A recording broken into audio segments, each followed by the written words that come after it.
नेपरा में बिजली फी यूनिट 4 रुपये 99 पैसे महंगी करने की दरखास्त दायर कर दी गई है। नेपरा CPPA की दरखास्त पर 31 मार्च को समाअत करेगा। नेपरा में बिजली फी यूनिट 4 रुपये 99 पैसे महंगी करने की दरखास्त दायर की गई है। इस पर बात करेंगे डॉन न्यूज के नुमाइंदे ताहिर शेरानी से। ताहिर, क्या अपडेट्स हैं? सेंट्रल पावर परचेजिंग एजेंसी की जानिब से फरवरी की माहाना एडजस्टमेंट की मद में 1 माह के लिए बिजली 4 रुपये 99 पैसे फी यूनिट महंगी करने की दरखास्त नेपरा में दायर की है। नेपरा की जानिब से दरखास्त पर 31 मार्च को समाअत की जाएगी।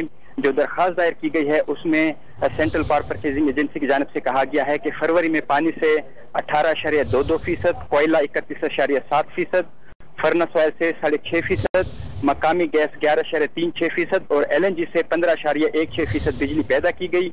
इसी तरह फरवरी में जोहरी ईंधन से 12.53% बिजली पैदा की गई। दरखास्त में कहा गया है कि फरवरी के लिए रेफरेंस फ्यूल लागत 4 रुपये 25 पैसे फी यूनिट मुकर्रर की गई थी।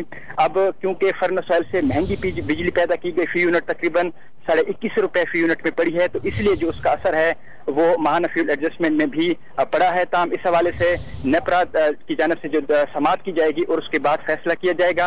और क्योंकि वज़ीर-ए-आज़म की जानिब से बिजली 5 रुपये फी यूनिट महंगी सस्ती करने की भी ऐलान किया गया था, तो उसको भी अगर शामिल कर लिया जाए तो इस पर का जो इजाफा है वो सारिफीन पर कम पड़ेगा। ताहिर शेरानी, बहुत शुक्रिया आपका। ताज़ा तरीन वीडियोस के लिए हमारा YouTube चैनल सब्सक्राइब करके बेल आइकन प्रेस करिए ताकि आपको मिले हर अपडेट सबसे पहले।